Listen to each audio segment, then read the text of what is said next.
This is Fight Fans Radio.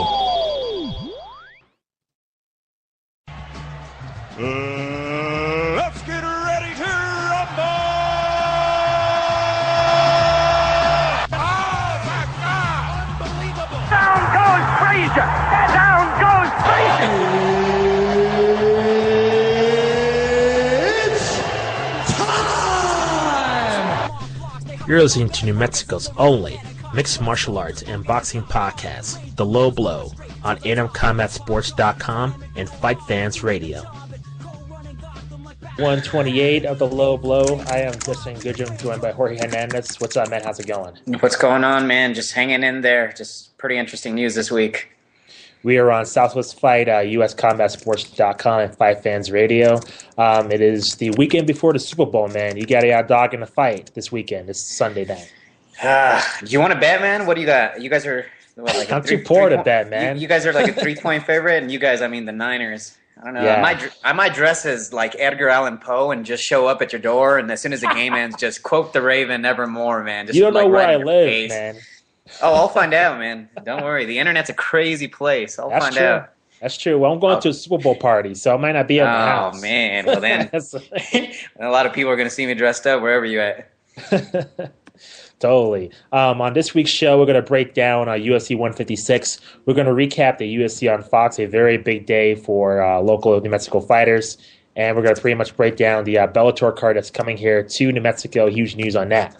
But right now, we're joined by a guest. You want to introduce him, Jorge? Yes, sir.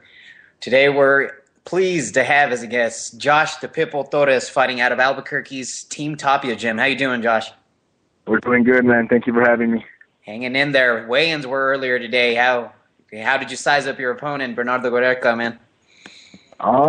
Man, he came in a little more fit than I had anticipated. I didn't think he was going to make that weight. He's been fighting a little heavier lately, but he looks in shape. So we're excited to get in there and take care of business. What is that like, going into the weigh-in and then finally seeing the guy that you're supposed to fight after all this time? I guess after putting yourself through hell, through what's been probably 6 weeks worth of work, is it just finally relief? Is it kind of relief to finally see the guy? It's a little bit of relief, but at the same time, like you said, you've been putting yourself through hell for the past 4 or 5, maybe 6 weeks, and you almost want to hit him right there on the spot, but you gotta control yourself and just stay focused on the fight. So, Josh, you had a very, very strenuous, tough training camp. Can you describe how the training went for this training camp? Oh, yeah, it was amazing. We definitely picked up a lot on the cardio and the conditioning. It's our first 8-rounder, so, training went great. We're feeling great. We're mentally ready, physically ready, and we're just anxious to get in there and showcase our skills. Also, this card was originally supposed to have MMA within it, but actually that pulled out. Team Tapia still says that they hope to have that in the future. As far as, did that play into your mindset at all, knowing that there might not be as much blood on that canvas by any chance? No, it didn't really play a big factor in my mind. We've been focused for the past couple of weeks now, and we're ready to take care of business. It really doesn't matter who else is on the card. We're just focused on Bernardo Guerreca, and that's all there is to it. As far as the MMA, that would have been cool, and we're excited to work with them in the future. I have a lot of buddies that do MMA, so it's going to be fun in the future. But as for right now, if it's only boxing, that's fine with me. Yeah. And now we got to bring up, the event is called Johnny Tapia Presents the next Chapter 2. You guys are honoring your former trainer, the greatest fighter to come out of New Mexico history, in Johnny Tapia. What's that like to fight with, him in back of your mind and ultimately paying tribute to him? Oh, yeah, it's amazing. It's a great feeling going in there and knowing that I'm keeping his name alive. Sometimes there's a lot of pressure on you. They kind of expect more out of you, knowing he was my trainer and knowing that we have some tough shoes to fill, but it makes it all worth it at the end of the day. So we're excited. So, Josh, I want to ask you, you mentioned earlier that a lot of your friends train mixed martial arts. In the past, or recently now, there's been kind of a divide between boxers and MMA, and just in terms of each other's sports. Can you just kind of describe if there's any kind of the tension between MMA and boxing in terms of the competitors that compete in both sports? Is that kind of ridiculous.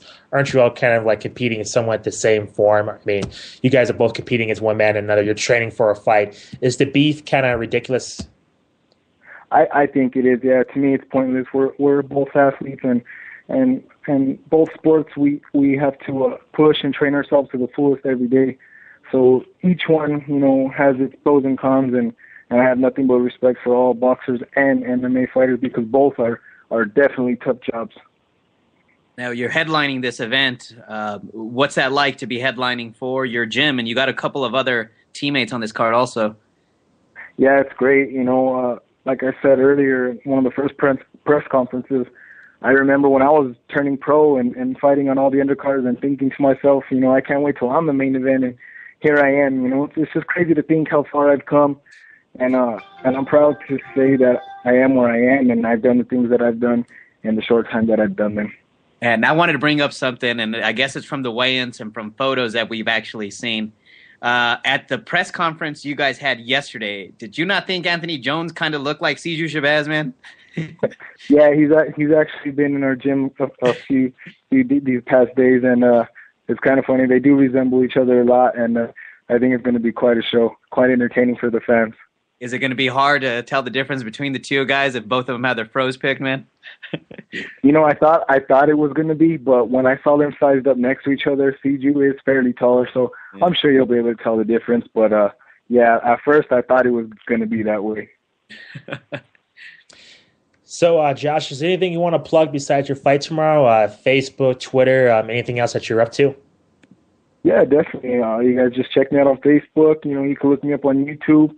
I'm always open for conversations. Don't be shy. Pictures, autographs, whatever you guys need. I'm all about the people. I want to encourage the youth. I want to make sure that they understand that underage drinking is not worth it, man. Keep your head in school, stay strong, keep your mind on your goals. And you did bring up the underage drinking, man. You were helping. I think it's important to bring up that you have and had been helping Mothers Against Drunk Driving. Talk about that a little bit. Absolutely. One of my buddies was injured pretty bad in a car accident. Well, actually, a motorcycle accident. He was back and working with Matt, so he kind of introduced me to them, and I just support their cause, man. I think it's great to raise awareness of the dangers of drinking and driving, and it's 100% preventable. So I'm just proud to be part of that cause, and like I said, I just hope to make a difference in the community. Yeah. And finally, man, give us your best pitch to get people to go out tomorrow night at the Crown Plaza there in Albuquerque. Oh yeah, you guys don't want to miss it, man. It's going to be a great show. I promise to pack a punch. Don't blink. You guys are in for a great night of fights, and you won't be disappointed. Well, great, Josh. Thank you very much for joining us. Good luck in your fight tomorrow night, and hopefully we'll see you We'll see you there along with the rest of Albuquerque. Right on. Thank you guys for having me. Thanks, man. Have a good night. Bye-bye. Thanks. Bye-bye. A good dude, man. Good dude to be representing, Johnny Tapia's memory.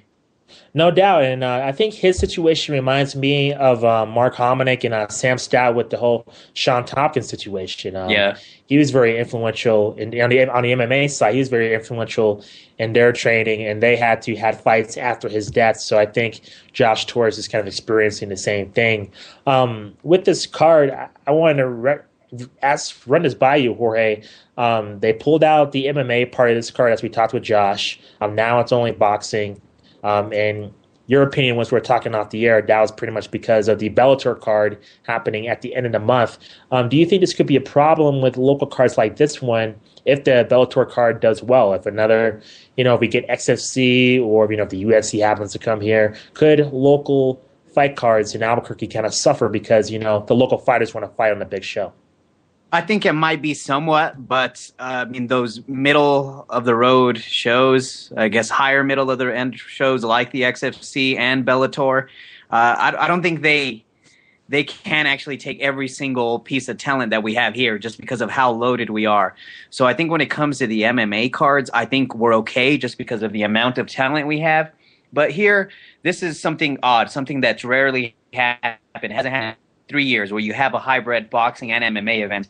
This was just, specifically for this situation, it came out of nowhere. A couple of the fighters that were originally on this card are now fighting on the Bellator card, and I don't think a lot of people mind. Most of the people that follow Team Tapia, lean toward the boxing. So I don't know if that specific community actually minded that the MMA card got pulled. I mean, and I mean, it'd be ignorant to say that boxing fans aren't MMA fans too.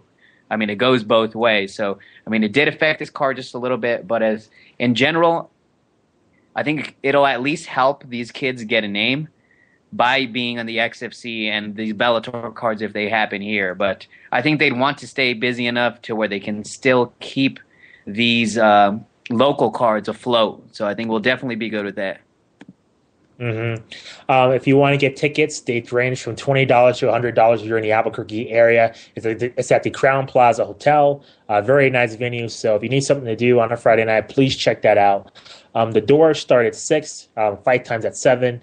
And pretty much since the MMA side has pretty much been taken out, I'm sure it won't be that long of a night. So I think you'll get out at a decent hour or check those fights. So before we get into the standing A counters, we're going to get in touch with the show through. Oh, go ahead. No, I was going to say that the JohnnyTapiaPresents.com is where they can actually get the ticket. So it's either holdmyticket.com or if you want to go straight to the site, JohnnyTapiaPresents.com is where they can actually go.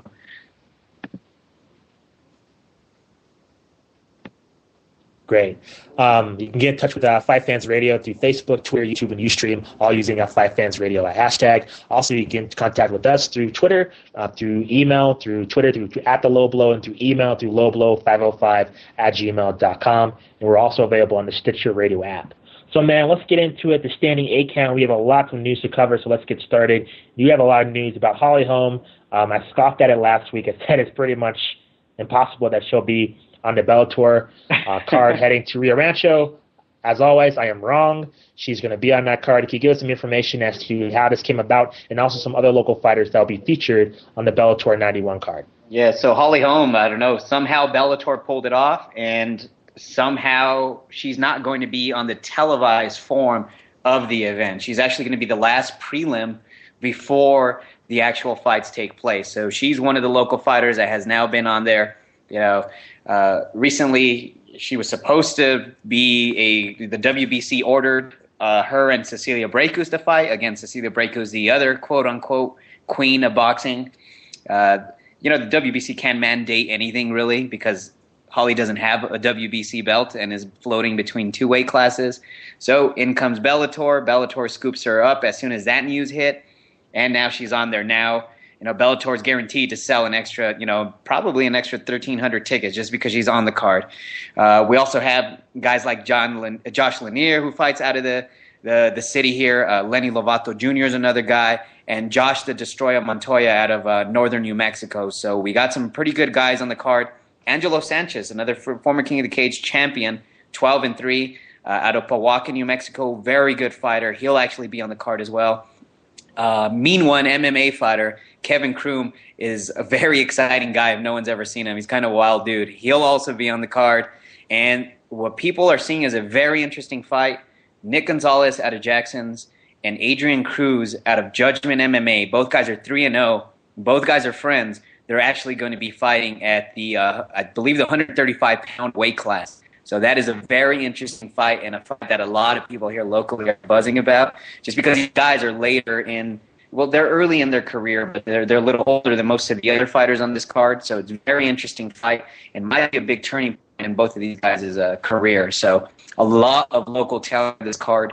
Bellator is doing a good job of putting local guys that will bring people by putting them on this card. I mean, it's quite impressive.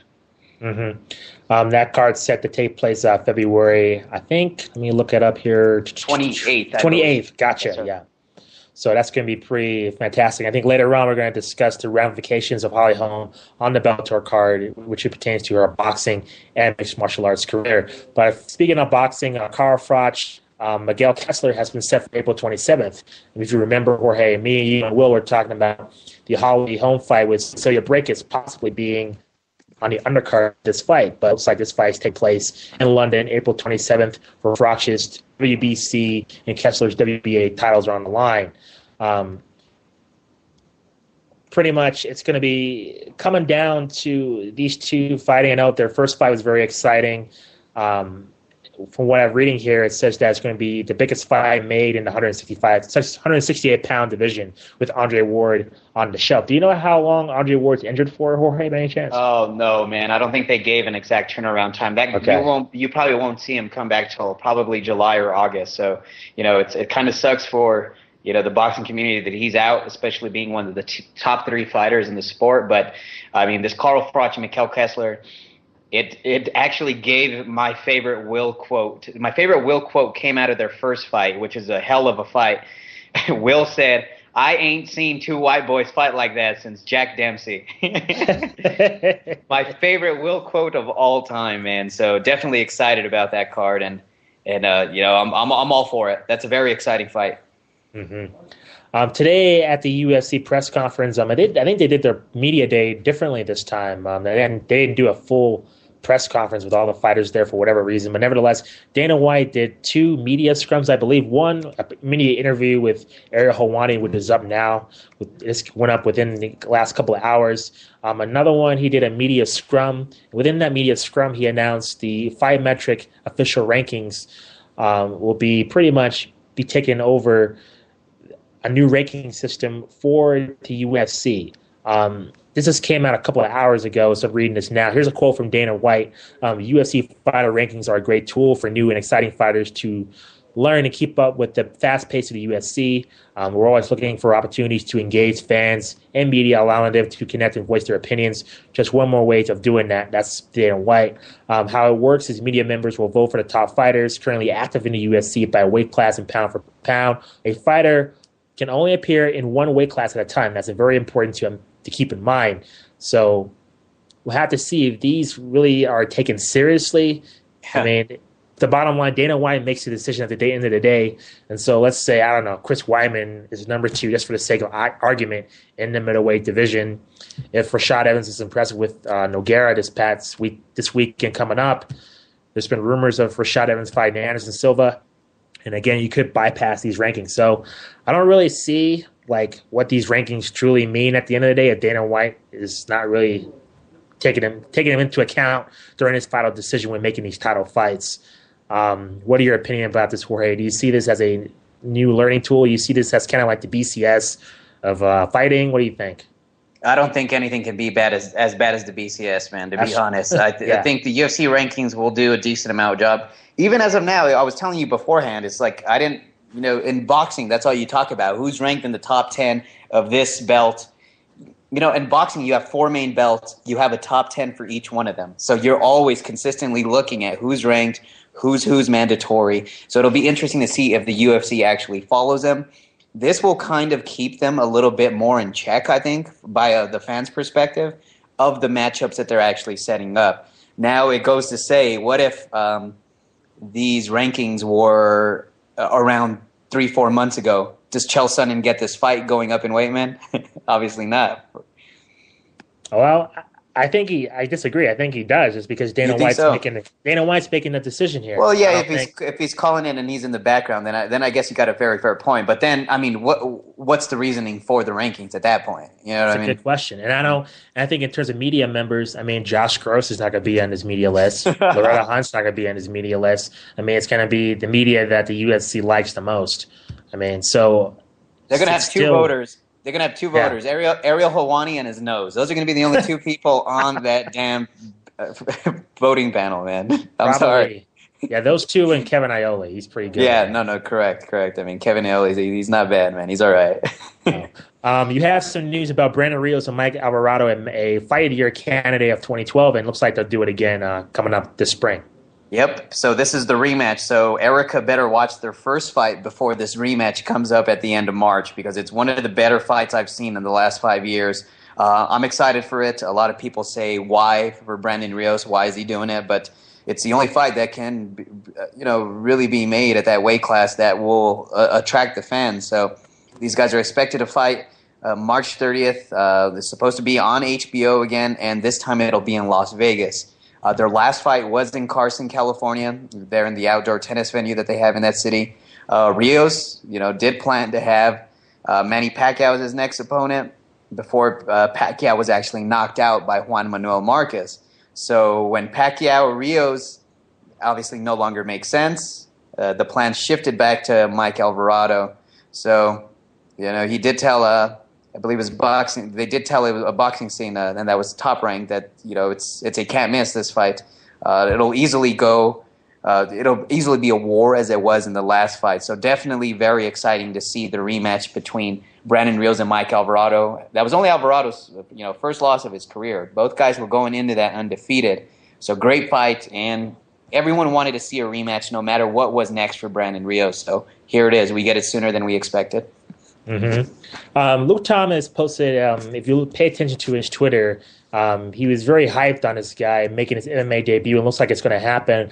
Henry Cejudo, Olympic gold medalist, 2008 Beijing, won a gold at 121 pounds. Looks like he's going to make his MMA debut in the spring. Now, we don't know what organization that's for, but I'm not mistaken. If I'm not mistaken, I think this is the first American gold medalist to make their male gold medalists to make their MMA debut. I might be wrong on that, but I think he's in a select class. Nevertheless, looks like he's going to fight 135 pounds. He won gold in 2008. Did not make the team, this past 2012 team for the London Games. But it looks like he's 25 years old. Is expected to make his debut sometime in March. Looks like there's going to be an official announcement next week. So we'll see which organization he's fighting for. We'll see whose opponent's going to be and when his future is. But this is a big deal for the sport. I keep bringing up Luke Thomas's name, but he seems to know a lot about this guy. He says that he has a lot of blue chip sponsors, Coca-Cola, Procter & Gamble. So very much like Ronda Rousey could be a huge media breakthrough for women's MMA. I think with Cejudo, I think with his sponsors and with his Olympic credibility, he could be that breakthrough athlete for the male side of mixed martial arts. So stay tuned for this story, no doubt. Are you pretty excited about that? I gotta see him fight. I mean, he's a gold medalist, and I think the pedigree does carry a lot. I mean, it's no doubt that Olympic athletes do very well in mixed martial arts. At the same time, there's been guys that have fizzled out. I'm not saying all the Olympic athletes are destined to fail, but at the same time, I gotta see what this guy has first. I mean, I think for the UFC, or more importantly, Bellator, I think they have to sign this guy. I think even if he's like 1-0, I think Bellator absolutely needs this guy in their pocket just to have an Olympic gold medalist. I know they already have Rick Hahn, but I think just having this guy, in their back pocket where they can build him, I think he can be their first major star to kind of break out in Bellator. So we'll see what happens. Yep, and if you've been following the news, there's been a lot of, PEDs has been in the news, and boxing is never, it does never shy itself away from this topic. Recently, we had Yorkis Gamboa, one of the top, boxers. Currently he's not a champion. He's actually the number one contender, but he was among some of the major athletes linked to a Miami drug clinic where PEDs were being supplied. His name actually came up with A-Rod's, Alex Rodriguez, and Melky Cabrera, a few players that are based out of, or actually live out of the Miami area. So the actual clinic's name was Biogenesis. It's an anti-aging clinic who is supposedly providing PEDs. So it's something that boxing is taking very seriously recently, especially with guys like prominent fighters like Nonito Donaire and Leo Santa Cruz saying that they'll actually take 24/7, 365 VADA-style testing and Olympic testing. So this is a pretty big deal. But it looks like Yorkis Gamboa, despite the fact that he's linked to the clinic, that he'll face no consequences. The guy has never tested positive, but the guy is always freaking shredded if you've ever seen his fight. So it'll be very interesting to see how this actually plays out. Mm-hmm. Looks like the fight between Nate Diaz and Josh Thompson has been officially set for UFC on Fox 7 on April 20th. This is a pretty big fight for the Bay Area. Nate Diaz coming off his loss, his title fight against Benson Henderson. Really, this fight has a lot of history in terms of Strikeforce. I think when Josh Thompson was making his debut on the show, fighting Clay Guida for the first lightweight championship, Nate Diaz was on the undercard. So it'll be very interesting to see how these two play out. Both are outspoken. And really, these two, Gilmer Melendez, even Nick Diaz, Jake Shields, they all kind of run together, even though they're not teammates. Their paths haven't really crossed too much. So it'll be very interesting to see how these two match up. And this fight already added to a loaded card for the next UFC on Fox. It's going to be very interesting on April 20th. If MMA fans think what's going on between Eddie Alvarez, the whole Bellator UFC scandal, I mean, they will think it's insignificant to what happens between Top Rank and Golden Boy in boxing, man. I mean, these guys cannot agree on having their fighters fight one another. Recently, Golden Boy said that they offered Nonito Donaire, who's probably one of the top 4 pound-for-pound fighters in the world, a contract to fight Golden Boy fighter Abner Mares. Nonito's Donaire camp said that there was never a contract. Mares' promoters at Golden Boy released the contract to BoxingScene.com. They showed it to everyone. Golden Boy did offer $3 million and allowed Top Rank to co-promote the fight with them. Unfortunately, that's not going down. A lot of people... also, what's going on behind the scenes is Guillermo Rigondeaux, who was the greatest amateur boxer of all time, now has a title. He has always expected to be the next to face Nonito Donaire, and that's supposedly close to being done April 13th. But the he said, she said, as if a contract was ever presented or created, that is true, that we now know that. And it was $3 million offered to Nonito Donaire. That Top Rank turned down. I mean, maybe they just don't want to share the money. It's just beyond me how these two organizations cannot cooperate with one another, man. Yeah, it's pretty crazy. The dysfunction in boxing continues.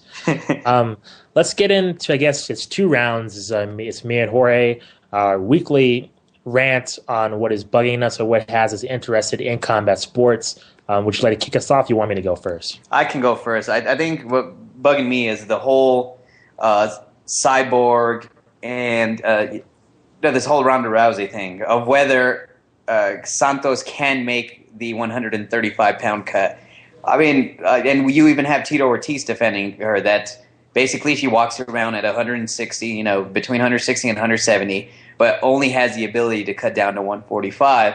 The woman carries a lot of muscle. I mean, there might be some truth to that. She can get down to 135, but just kind of bugs me that Ronda Rousey hasn't come out and offered a catch weight. Have there been any mention of a catch weight, maybe at 140 or something, man? Cyborg is mentioned and not Rousey. Not Rousey. Okay, if it hasn't come from the Rousey camp, I find that very interesting. The biggest fight that you can make in MMA, I guess, female history, might not ever happen. Yeah, I have to disagree with you because I think Cyborg has no leverage. Ronda Rousey has no power in this. True. Cyborg, what is she going to do? Who else is she going to fight? Some unknown Japanese fighter that has to move up 2 weight classes in which Cyborg's going to destroy her in 2 seconds. I mean, ultimately, that's who Cyborg's going to fight. I mean, Gina Carano had the same problem when she was coming up, where she was fighting women that were 2 weight classes, above the weight class. And so with Cyborg, what else is she going to do? I mean, honestly, I didn't even know if she signed to a UFC contract or not. So with Cyborg, what is her other alternative? What is she going to do? I mean, I'm asking as a legitimate question. Sure, there isn't. But do you think she can make that cut to 135, man? I think it's worth a try if she wants the biggest fight, because Ronda Rousey could be a star on her own. While, sure, you're right that the Cyborg Ronda Rousey would be the biggest fight in women's history. At the same time, if you look at the women that she's going to potentially meet later, the Miesha Tate rematch is very appealing. Fighting Sarah Kaufman again. I know Sarah McMahon.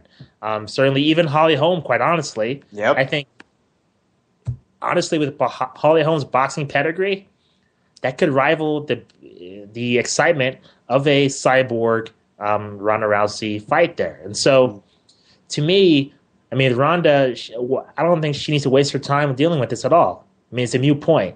Why should she care? She's getting all the endorsements. She's the one going on all the talk shows, while Cyborg is to have nothing. Nothing against Cyborg, but ultimately it's on her. If she can't make 135, what is she going to do? So I get your point. I want to see the fight too, but at the same time, I mean, she has no leverage in this situation. So yeah, no, and you're completely true. I mean, maybe Cyborg, if she can't make the move, I mean, the next logical thing is to have her fight one of the guys in the 145-pound division. Hey, fight in Brazil, ONE FC dream. But she's not going to make nearly as much money as, trying to kill herself dropping to 135. I mean, she said herself that she had a tough cut making 145. So No, and then she'll have to. I mean, there's no way around it. I mean, ultimately, somehow she's going to have to change something, or something's going to have to be done to meet at a catch weight for this fight to happen, or else it's not going to. And like you said, I mean, at the 145-pound division, who else is she going to fight? Who's going to be willing to move up in weight and lose the speed advantage just to face her? And I mean, I don't think it's going to happen. So I mean, I hope they come to an agreement with some sort of catch weight. But like you said, Ronda Rousey does not have to be the one to move all the way up to 45.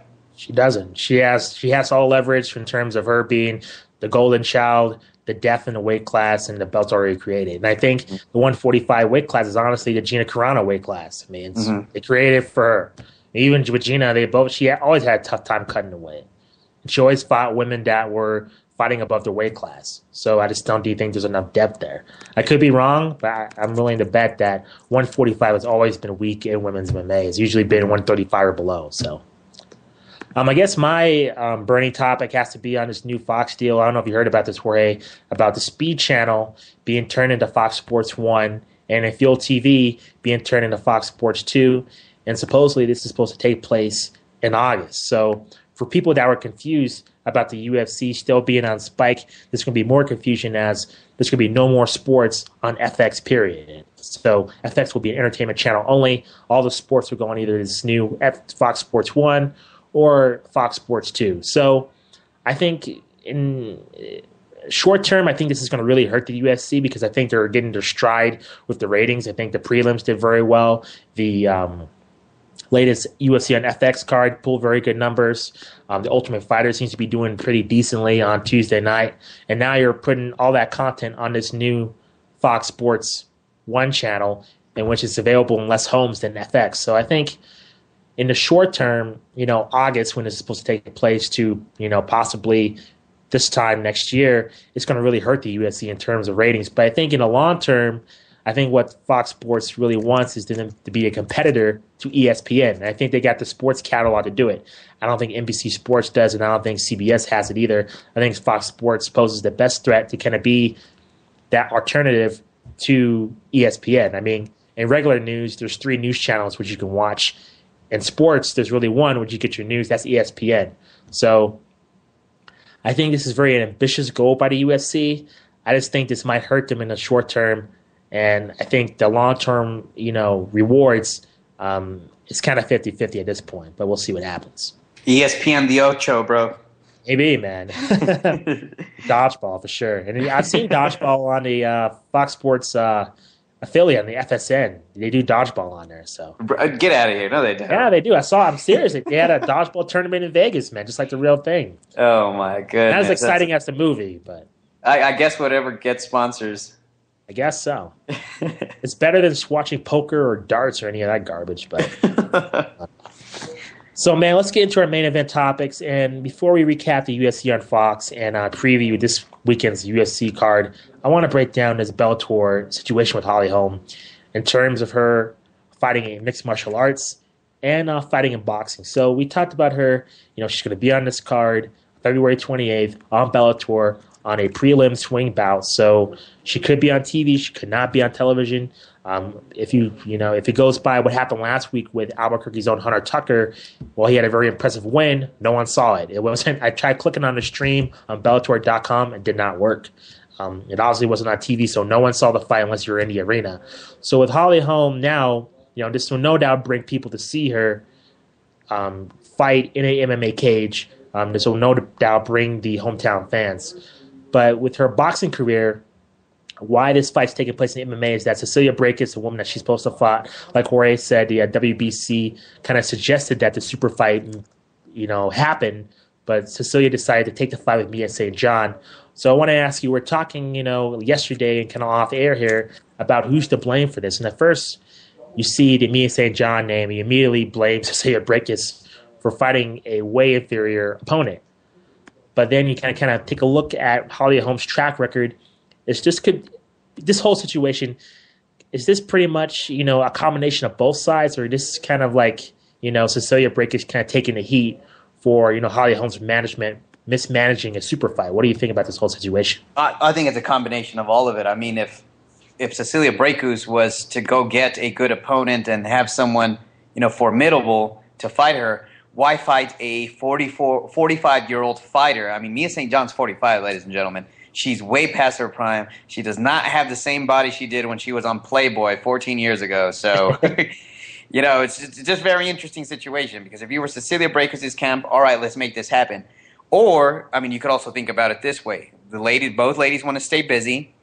The talks may have been broken down, but Cecilia Brækhus, if everyone remembers, she issued a call-out video a couple of months ago where she challenged Holly Holm. In the video, she did say, all right, we'll fight this summer in Las Vegas in July. There's still time for that. Maybe this is an in-between thing where both fighters stay busy. But recently, Holly Holm's camp did come out and say, we're trying to make moves in MMA. There's no one really that we can fight in boxing anymore. There is. Her name's Cecilia Brækhus, and everyone knows that. But if they would not like that fight to happen, let's say hypothetically, let's say it's Cecilia Brækhus and Holly Holm fight. Do you think that'll take a lot of steam, I guess, that the Holly Holm train would then have in building an MMA career? Or do you think just because it's two separate sports, it doesn't matter if she loses or wins against Brækhus? It helps if she wins for sure, because she'll be involved in the biggest women's boxing fight. I think the question is, how much publicity is that going to really get? I don't really know. Hopefully, if that fight does happen, Showtime or HBO, has a boxing after dark and maybe does that, or maybe did they do a show box, something where they're on that network. Yeah. But without that exposure, I don't think it's going to really help or hurt her in any other way. I think with Holly Holm's credibility, even if Brækhus destroys her, I think it's going to be a rematch, I think, right? Whoever wins is probably going to be a rematch. So it's going to be two fights out of this. So we're looking at, let's say this fight takes place in July, hypothetically, and then, the rematch is in October. I mean, she's going to be boxing for pretty much all of 2013 mostly. So other than her, maybe unless she gets killed in both these fights, which I don't see really happening, even if she loses, valiantly in both fights, I don't think this really hurts her MMA career, just because, she's a world champion boxer. She's fought the best. She's beaten most of the best. She has the world titles. And I think, look at, Ronda Rousey. I mean, she's not a gold medalist herself. I mean, she wasn't at the top of her game, at the top of her sport of judo. And she still gained a tons of momentum in the sport of mixed martial arts. And I think it's certainly in the 135-pound division and women's MMA. I mean, she's probably the best striker in that division, right? I mean, yes. So I think as long as she doesn't get annihilated, in the super fight, I don't see it as really hurting her. I think the exposure would definitely help her, but I'm kind of less optimistic than you about this fight taking place in the summertime. But yeah, I think you bring up a good point. The inferior opponent could mean that maybe with Cecilia she wants to take a warm up fight before it happens. So, but I mean, there's a difference between a warm up fight and a walk through the park, and that's what it's going to be with Mia St. John. And just if you would have picked someone else, maybe even someone ranked in the top 25, maybe because it's Mia St. John and she still has, somewhat of a name, even though the skills are obviously gone that she had, maybe 12 years ago. And also, when it comes, you brought up who can be blamed for this. Let's remember, it's Holly Holm's camp doing all the talking. We haven't heard much from Cecilia Brækhus' camp where they're defending themselves. And you'd think if, in fact, was Holly Holm's camp, you'd hear a little bit more noise from the Cecilia Brækhus camp saying, no, it was their fault that the talks fell apart. And we really haven't heard that much. I mean, hopefully, I did reach out to Brækhus' camp, and hopefully, we receive a good response, and, that way they can tell their side of the story. But all we're hearing right now is Holly Holm's camp talking. So, it might be that it is indeed Cecilia Brækhus' camp that is at fault, because they haven't defended themselves once against any of these, accusations of who was at fault for this fight not going through. Mm-hmm. Now, Holly Holm, she's a pretty big star in New Mexico, but not outside of the Southwest. But her making this move to Bellator, I think, could expand her national reach. Do you see her on this Bellator card as just a way of filling up the house in the Santa Ana Star Center? Or do you see this with Bellator, taking a run at this 135-pound division? I mean, they see the press that Ronda Rousey's going to get. I read on a couple of Twitter pages, on the Twitter feeds, that Ronda Rousey's going to be in all these new publications, all these talk shows within the next 3 weeks that no other male UFC fighter has been able to get. Could Bellator be looking at Holly Holm and be like, this could be the same thing if we build a 135-pound weight class? And also with Bellator, it's a criticism of theirs, but, with tournaments, it's real easy to build a new name, especially with only 4 women in it. You have a 4-woman tournament, Holly Holm's in it, you could build a new star. So what do you think Bellator's intentions are with Holly Holm?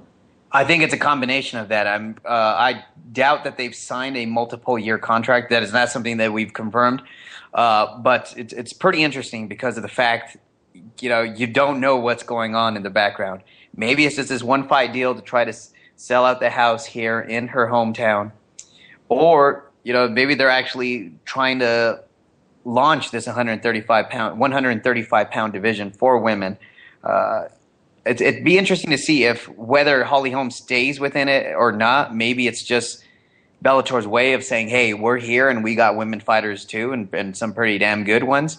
But it'll be interesting to see if she indeed signs a contract with them. A lot of the fighters that do fight with Bellator either have their contracts, and most of the fighters can fight outside of the promotion as long as their fight isn't televised. So it'd be interesting to see what the home camp does. But I think, Lenny Fresquez, I think, is smart enough not to sign a multi-year contract if he thinks that the UFC might come knocking too. So, Well, supposedly, if you listen to Dana White's media scrum, there's some kind of roundtable with the new women's 135-pound division. So it's not going to only be Ronda Rousey there, but also this new division of women. We'll have to see if that comes true or not. I'm sure we'll talk about this topic more in the weeks to come. So I want to kind of focus on what happened this past weekend on the UFC on Fox 6. Mixed results for Jackson's fighters. I want to get to the key performances, and I want to start with Anthony Pettis against Donald Cerrone. Again, I foolishly picked Donald Cerrone, and he got absolutely destroyed by Anthony Pettis. Besides the obvious with Anthony Pettis' striking, Pettis has had 2 long layoffs. I mean, he had a long layoff going into his fight against Joe Lozon on UFC Japan. He had a long layoff, fighting Donald Cerrone. Why do you think, Pettis can just go in there and literally destroy guys with this long layoffs? Usually, all the time we hear about, the UFC rust and how you need to be fighting 3 times a year in order to be at your best. But Anthony Pettis, this guy's bucking the trend and just doing, flying knees off the cage, body kicks, and just destroying everybody in the octagon. What do you attribute that to? Just the innovation he brings into the cage, man. A lot of the stuff and a lot of angles he attacks from you haven't really seen. And when you're as crisp of a fighter as he is, it's it just comes natural to this guy, and it's quite amazing. And I've talked about over the past year and a half, maybe I've been all over his brother, saying this guy's going to be a pretty good fighter if he ever does make it to the UFC. And you see the athleticism in both guys, and it's just incredible. You just don't know what to expect. Is this guy going to jump off the cage? Is this guy going to throw a backflip? What is he actually going to do? And the Cowboy, that knee, what would you even call the move where he had Cowboy up against the cage and he jumped off the cage and kneed him? In real time, I didn't think that actually knee even landed, but when they showed it in slow motion, it clearly caught. It landed, yeah. It landed Cowboy's chin. So I don't know. Cowboy didn't seem like he was even in the rhythm into the fight. How did you see that? Yeah, a lot of people were saying he wasn't warmed up. No, a lot of people were saying even before the fight happened, Cerrone was complimentary of Pettis, and he said that he was just talking trash to build up the fight, and you're going to see more of a relaxed Donald Cerrone rather than the usual intensity I usually see from him. So I don't really know. I mean, I'm not in his mind. I don't want to play Dr. Phil and kind of guess what he's thinking. I mean, I would like to think that Donald Cerrone was just 100%, and Anthony Pettis just, was just a better fighter that night and destroyed him. But for sure, I didn't think he'd get finished in round 1 at 235, so violently. But looks like Anthony Pettis is going to have to wait for his title shot as Gilbert Melendez is, the number 1 contender. Real quickly, I guess we don't have time to run through the whole card, but what was your impressive performance before we talk about the main event? Just with the undercard, we had Sean Jordan comeback victory over Mike Russell, Ryan Bader with a beautiful guillotine choke on Matyushenko. Clay Guida got a win. A lot of people saying that he's still using that boring style. T.J. Grant was very impressive over Matt Wyman. The Glover Teixeira beat Quentin Jackson. I thought it was a less than impressive performance. And then you had Ricardo Lamas, really impressive, super incredible violent elbows on Eric Koch in a round 2 at 232. So anything that caught your eye on the undercard? Man, that Ricardo Lamas' victory was pretty impressive, man. I really enjoyed that. Clay Guida, as you mentioned, wasn't too impressive, despite the fact that he's on his way out. Matyushenko got worked by Ryan Bader, man, in less than a minute, and it'd be interesting to see how this guy sharpens up his skills. So Bader is someone I'm interested in seeing, just because of this fact he was a wrestler and his stand-up game is only coming into life now, and he's training with guys like Tim Means, who travels from here to Albuquerque to Arizona to go train with those guys. So that's another one there. I don't know. I wasn't as impressed by the Sean Jordan victory, to be honest, just because me either. Mike Russo's dude's not in shape, man. He's not, and he wore out right away. So any I guess fight fan or knowledgeable fight fan knows that this guy was wasting a lot of energy in that first round, and if Sean Jordan could weather the storm, he could come back and win that. So I guess most impressive, obviously, I think Ricardo Lamas for me, man. Yeah, I agree. Let's talk about the main event, a very exciting fight. Before we get into the particulars of this fight, maybe Erica can help us out. But was it, because I didn't see the fight live, but I did see some tweets commenting about it.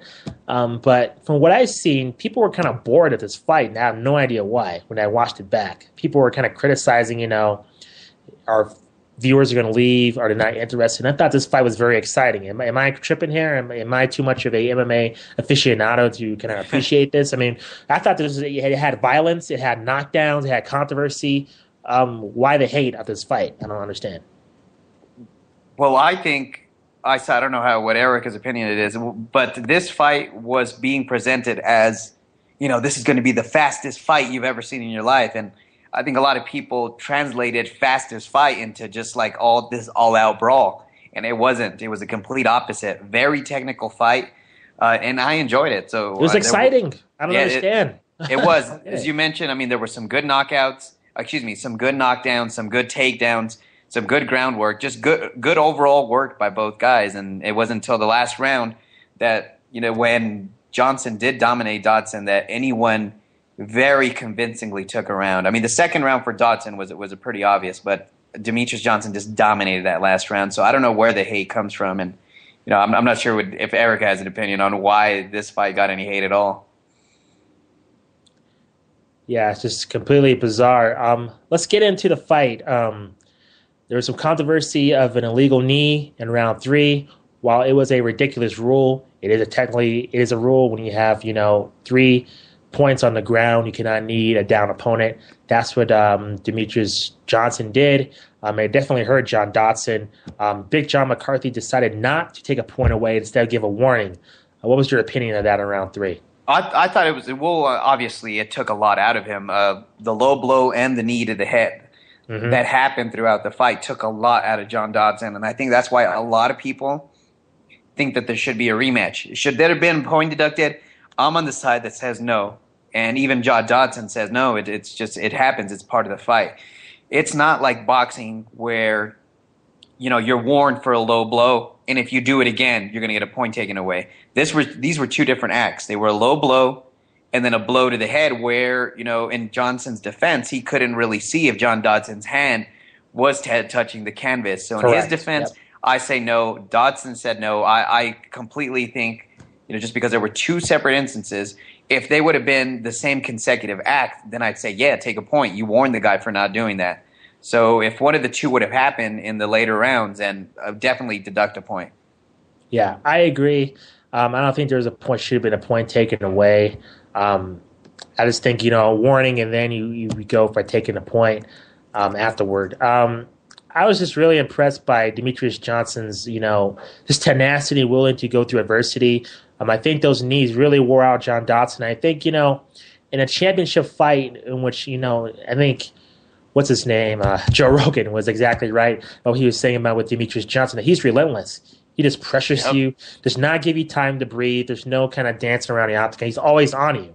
So John Dodson had really no time to recover at all, whether it's, the knees or just him trying to take him down. I don't think Dodson was used to that at all, that constant pressure.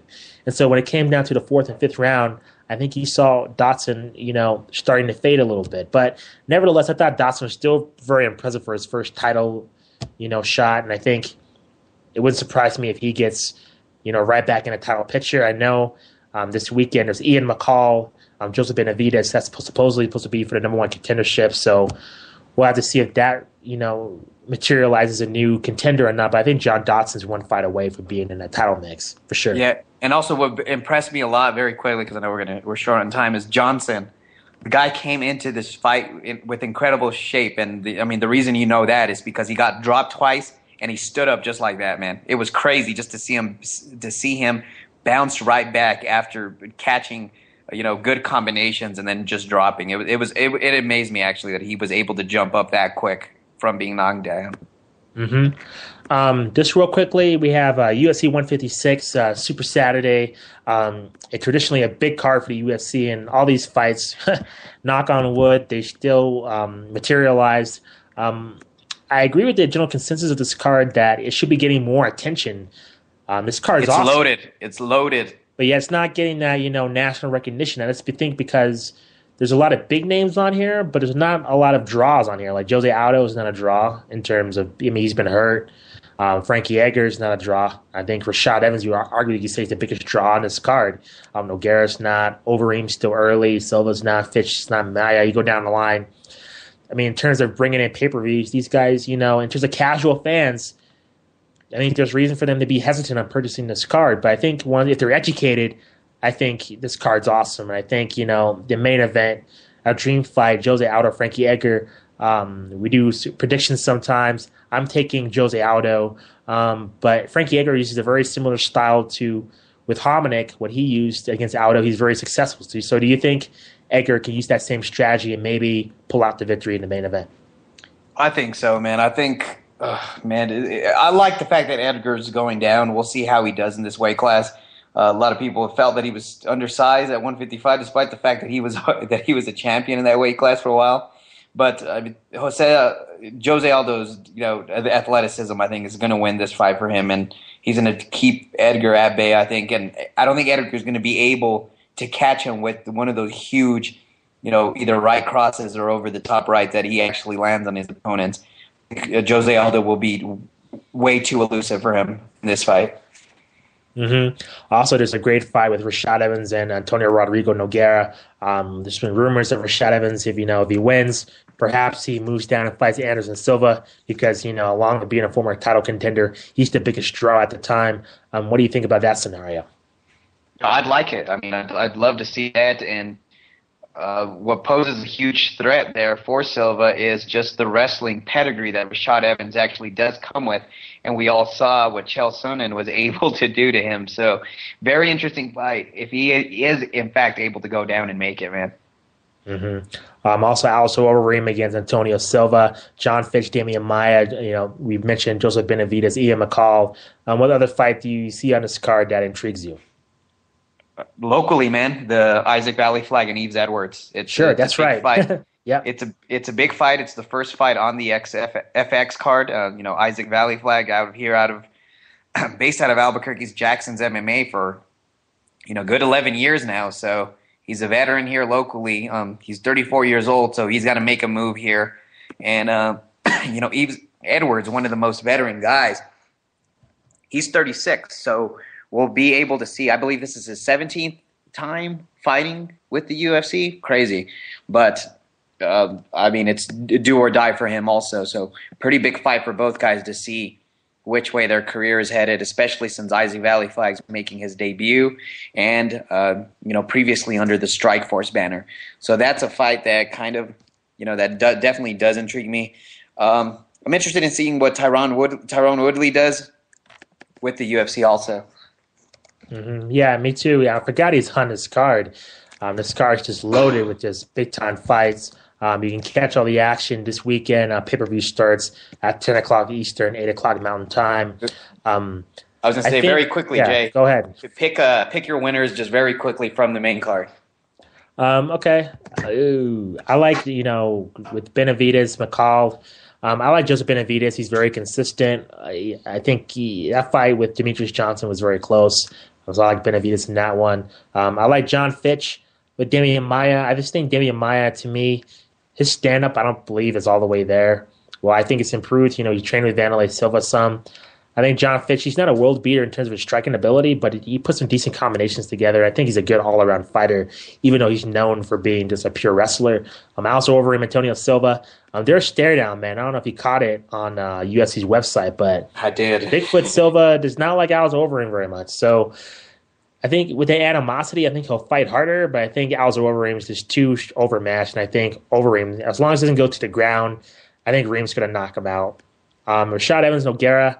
I think it's interesting with Rashad Evans because you never know which Rashad we're going to get. Are we going to get the tentative, dancing, I'm going to throw one punch, take down Rashad? Or are we going to get the dominant, Rashad Evans that could put together combinations and be one of the most dangerous athletes in the UFC? We just don't really know. Saying that, I like Rashad in that co-main event. And in the main event, I like Jose Aldo. I just think with Frankie Edgar, he puts himself at risk, and I think that's what we all like. Fighters put themselves in danger to win.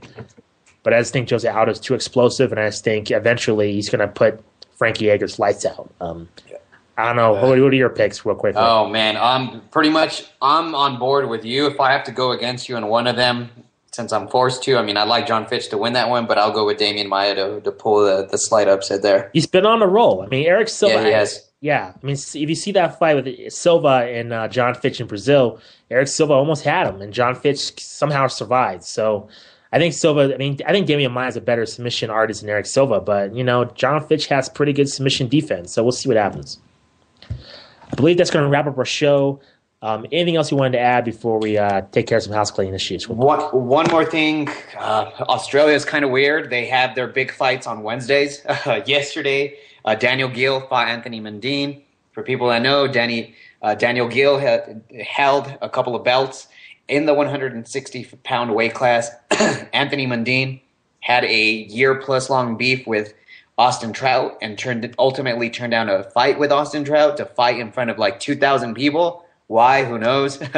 But those two guys, two of Indigenous Australia's biggest names in history, they fought in front of, I believe it was about 12,000 people yesterday in Australia.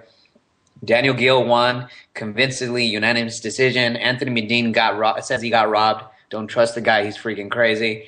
But very interesting picture now that Daniel Gill goes on. Next up, who does he fight? Does he fight Gennady Golovkin? Kid Chocolate, or who else in the 160-pound weight class? It's up in the air. He has no mandatory as of right now. He was forced actually to give up his belt because he would not fight Gennady Golovkin to take this fight with Anthony Mundine.